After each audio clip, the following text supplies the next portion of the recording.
In my opinion, camping is half the fun of backpacking. You get out your little fort and gadgets and set up yourself a little home. In today's video, I'm going to give you some tips and tricks on how to find the best backcountry campsite. Hey everybody, Coach Buckley here, reminding you to keep your hat on straight and your shirt tucked in. In today's video, I'm going to show you how to make sure you have the best experience camping in the backcountry. So let's start with rule number 1, and that is to find yourself a level campsite. Now you can use things like your smart water to see if the site is level. I have so much backcountry experience, however, that I can just feel level by walking across the land. And I'll be damned if that isn't a perfectly level spot.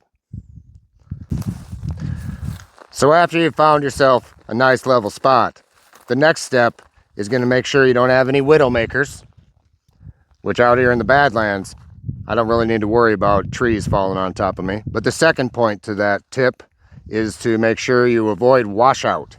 Now out here in the Badlands, you're pretty much screwed if it rains no matter what, at least in the category of super damp and nasty gear, if not a complete bailout period. But I'm banking tonight on the weather forecast of 0% chance of rain, and I am in kind of a washout area. So I like to start out each video with a little hypocrisy. Keeps me humble. On to the next tip, and that is wind and weather. Now in this case, the wind is blowing directly at you, the camera. And that could change at any given moment, but if this is the general idea of where you think the wind's going to come from, you're going to set your tent up to be most wind-proof, so to speak. And I have the Durston 1P. It's a pretty bomb-proof tent, but I'll show you kind of how I'm going to set that up. Well, essentially, like this. Welcome.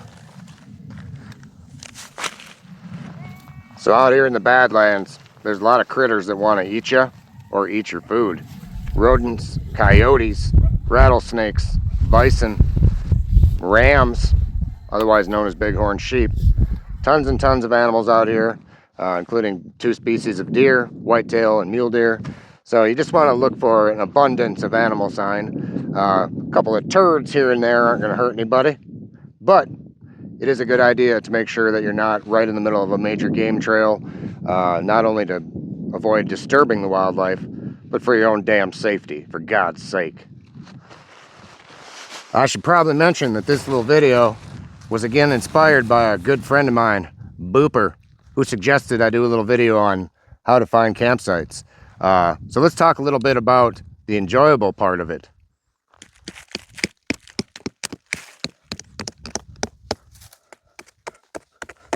A very relevant thing, no matter where you're at, is condensation and moisture. Out here in the Badlands, you aren't going to really experience that, again, unless it falls from the sky in rain form.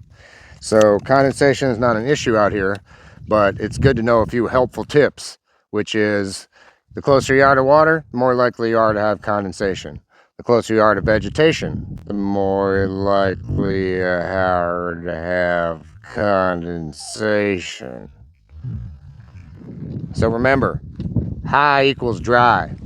And I don't mean drugs, kids. I mean stay high. Like the higher you are above water sources and things of that nature, the better you are. Also, you know, try to use land that looks like it's already been used or won't do much damage to the foliage of the area. That's a little science class for you. My favorite topic, however, might just be the views. So that's pretty obvious. If you can find a campsite with an awesome view, that's icing on the cake. But more importantly, there's some relevance to sunrises and sunsets beyond the beauty of them. And that is, if you want to see the sunset, obviously, pick a campsite that faces that direction, which just happens to be west. If you're one of them crazy early risers, however, you might want to see the sunrise. And that's out here to the east. But let's talk about some practical benefits of sunrises and sunsets. So if it's really cold in the evening and you just want more light to set up camp, you're getting there late, something along those lines, you're best setting up with sunset coming at you, because that way you can see better, you have more light, and you might stay a little warmer before you tuck into bed. On the flip side though, there could be really cold mornings. And when you're talking about cold mornings and potentially condensation in your tent, it's awfully nice to be facing sunrise, because the sun will hit you soon and you'll feel a little bit warmer and your stuff will dry out faster. And for you late sleepers out there, sunrise might not be a good idea, especially in summer and hotter months, because it's going to warm your tent up real quick, and that pesky sunlight might just wake you up before 10 a.m. Now, perhaps one of the most vital things to think about when going to camp, again, not an option for me out in the Badlands, but it's awful darn nice to be camped near water for the obvious reason of access to life. You need water to survive, and nobody likes carrying a gallon of water into camp. So dry camps can be tougher. You got to prepare for them much more carefully, but a camp with a nice stream or lake nearby sure makes life a lot easier. So just remember these few simple tips for a better experience at camp. The 3 W's: Widowmakers, washouts, and wildlife. Flat ground with the best view possible. Condensation and proximity to water. Sunrise and sunset. Taking these steps should ensure that you'll have the most epic time at camp possible. So just remember to keep your noses clean and your pants pulled up.